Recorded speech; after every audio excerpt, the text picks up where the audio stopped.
This is Sterling Correctional Facility, a big prison on Colorado's eastern plains.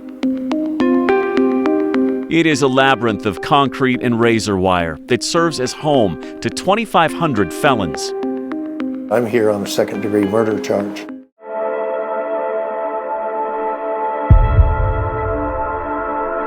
A fraction of a second. My anxiety is through the roof all the time. It's not a good time.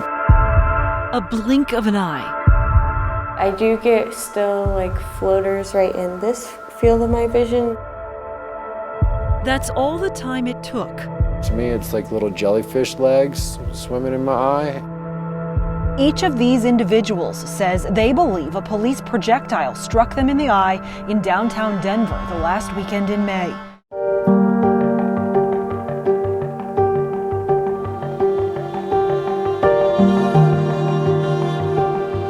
You can find people just taking a dump right there. We have found syringes and bloody rags. People have been shooting up back here, and then human feces. It's just getting worse.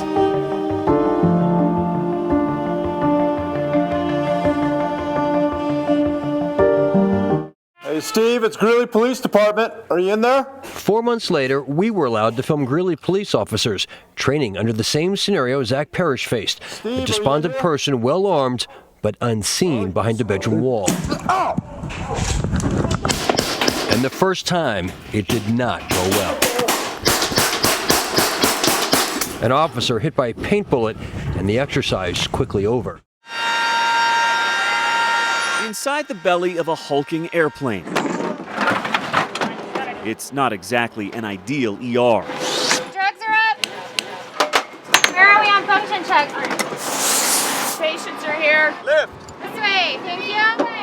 Come to me. Come to me. Bend the bracket. Ready? Lift. Move. But these hospital workers from right here in Colorado have grown used to intensive care at 20,000 feet. Let me have somebody get your vital signs. Do you have a pulse? I see a pulse. Inside a cramped hospital ward crafted from a fuselage with simulated patients swinging from stretchers. How's his breathing? These medics are training to salvage the war wounded half a world away.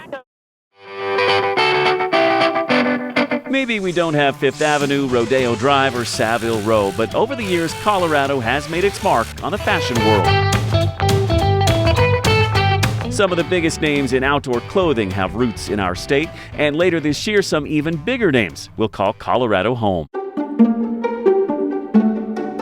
They'll join a long line of Colorado clothers outfitting the Wild West for well over a century. So we are in what we call our storage facility at the History Colorado Center, and we are surrounded by items that relate to Colorado's clothing, fashion, textile industry. History Colorado has a collection dating back to the late 1800s. The thing I love about showing the Colorado clothing is really that you learn a lot about Colorado's people, places, culture, and business. Colorado's earliest contribution to the national clothing scene started 2 miles above sea level in the mining town of Leadville, where in 1877 a 29-year-old German immigrant named David May started the May department stores.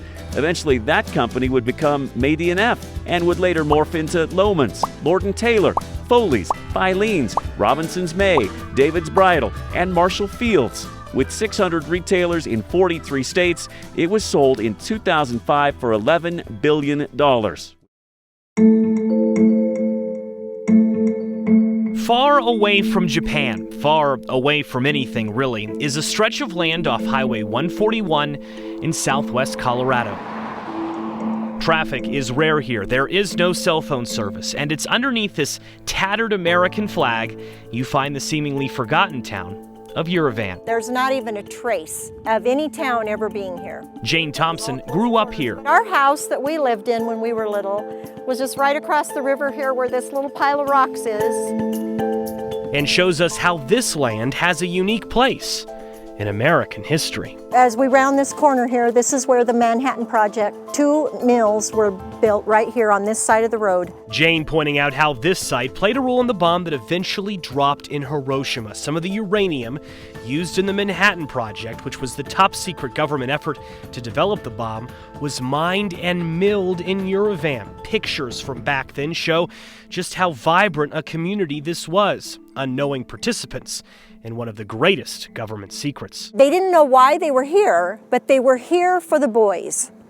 They were here to bring the boys home from the war. Jane says, remarkably, no one knew exactly what they were doing. That is until after the end of the war and the destruction of Hiroshima. Until that bomb dropped and the war was over, they didn't realize how much they had been a part of history. There was a celebration. While there was happiness here initially, turns out the work here would lead to more than just the devastation of Japan. Mining the materials for the bomb would lead to the devastation of Yerevan, too. The communities like Yerevan, the men and women that lived and worked there, made a sacrifice for the success of the United States in World War II. Patrick Benson is a historian and analyst with the U.S. Department of Energy's Grand Junction office. Benson says in the 1980s, the federal government realized the mining and the milling was making people sick, and they decided to burn Yerevan down, burying it in soil, fencing it in. Congress eventually passing laws to compensate the sick and the dying. Wasn't an apology to uranium workers as well as compensation for those that suffered illnesses. Nowadays, the question is, how should Yerevan and other towns like it be remembered? The U.S. Department of Energy's Grand Junction office will soon open a cabin to honor the region's rich mining history. As for Jane, just because it's all gone doesn't mean it never happened. She is determined to keep Yerevan's history alive with this campsite called the Ballpark, where families of those forced to move have donated picnic tables and placed plaques. This one reading, "Let us not forget our roots and the town we hold so dear to our hearts, Yerevan, Colorado." Don't erase the history. What happened here, and it was an important part of our national history. I'm not seeing anything. Close the door, folks. Big Bear? Will belong to the Bears. Heading for the back door.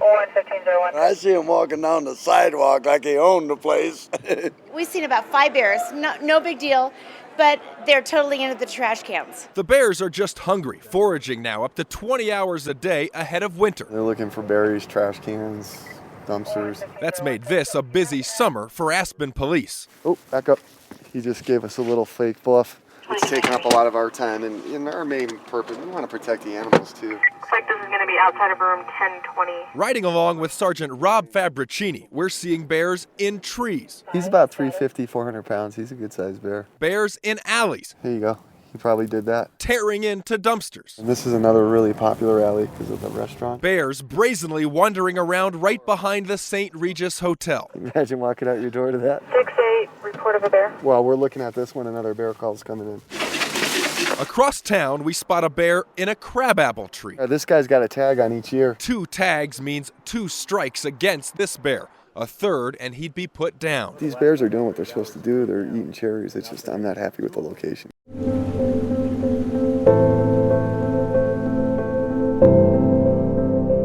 Austin Eubanks can still feel the presence of his teenage best friend, Corey DePuter, who died right next to him under a library table 20 years ago at Columbine High School. I was just playing dead. There was really nothing that any of us could have done at that point, especially not knowing what was even happening. And so both of the perpetrators fired multiple shots under our table, and I was hit twice, and Corey was killed instantly. What Austin couldn't have known at age 17 was the very medicine given to him that day to numb his physical pain would be the cause of so much emotional anguish still to come. Of everybody who was actually shot, I was the least severe. I wasn't internally injured, I wasn't critically injured. In retrospect, I probably needed some form of pain management, narcotic pain management, for 3 to 5 days. When I left the hospital, I had a 30-day supply of medication. I went back to my primary care physician just a few days later, and I got another 30-day supply of medication. Without any understanding that I was going to have an increased susceptibility to developing a habit, because I was inadvertently going to be treating those underlying emotional symptoms with the medications that were prescribed for my physical pain. What followed was more than a decade of addiction: OxyContin, Adderall, illicit drugs, booze, rehab, and relapse. became his life. So when people ask me what my drug of choice was, I tell them, well, it was opiates that really fueled my addiction, but my drug of choice was really just more. I wanted more of whatever you had, and there was never enough.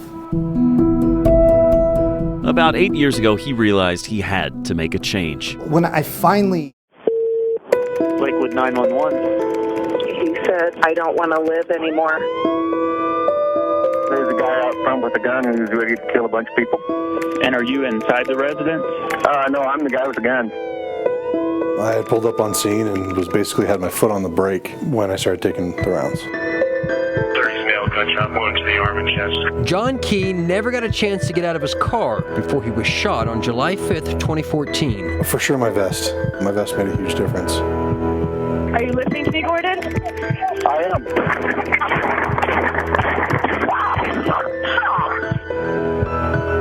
Key was responding to a welfare check, having no idea Gordon Mensch, intent on suicide by a cop, already had a rifle pointed at Key's patrol car when he arrived on this Lakewood street. Thank God I went through the windshield first. The most concealable soft body armor vests are not designed to handle rifle rounds. It was a .762 rifle bullet that hit Key, normally strong enough to penetrate his vest. What level of vest were you wearing? It was a 3A. A level 3A turned out to be a lifesaver, and that's probably only because the windshield slowed the bullet down. The problem solvers went to the Oregon Ballistic Laboratories in Salem, where experts test different vests. Those rated as a 2 or 2A can stop small handgun rounds. The 3A can stop most handgun rounds, but neither stops a rifle round. Complete. Only a level 3 or 4 vest can stop a rifle round, which is what struck John Key. It hit me right here. I still have the scar from where it kind of gouged out my chest. So if that had penetrated right here, you know, depending on what it hit, 10 seconds, maybe I would before I bled out. To the best of my knowledge, the department's policy is that wearing the vest is kind of optional up to each one of us. 4 years later, that's still true. The Fox 31 problem solvers found Lakewood PD is one of the few police departments that doesn't require body armor. Instead, it gives officers a $700 voucher and leaves it up to each cop to choose what they might buy. Very thankful that. It's true, the most painful memories are the hardest to forget. Scientists have said that for a while, but Arvada Deputy Chief A.J. DeAndrea, does it feel like 20 years? No. He's been living it for 2 decades. There's times where it feels like forever ago, and then there's moments where it's right now, like even closer than yesterday.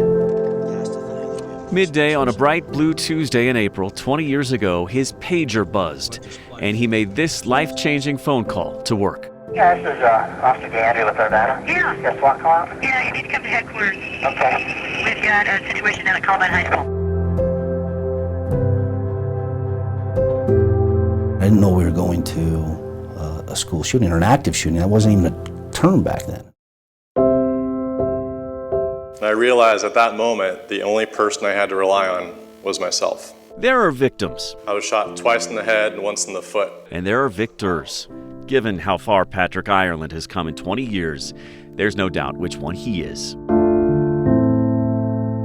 My head came above that library table just an inch or two. Buckshot from the sawed-off shotgun penetrated my skull, traveling through the left hemisphere of my brain, paralyzing me on my right side and impacting my ability to see clearly. No mobility on my right side. Ireland was in the library when the gunman walked in and started shooting, killing 10 students. Somehow he survived. Barely able to move, he had to figure out how to get out of the school. So I rolled over on my back and began to push myself with my one good leg for the arduous journey to the nearest exit. That nearest exit just happened to be a shot-out second-story window. It took nearly 3 hours to crawl the nearly 50 feet from where I was shot to that window. I finally built up enough strength necessary to hoist myself, push myself up the window, flip over, and start sweeping away excess pieces of jagged glass. Just then, in a fog, he heard voices. It was the SWAT team in an armored vehicle pulling up just in time to help. I began to make my move. I was out of there. I didn't wait for them to give me the okay.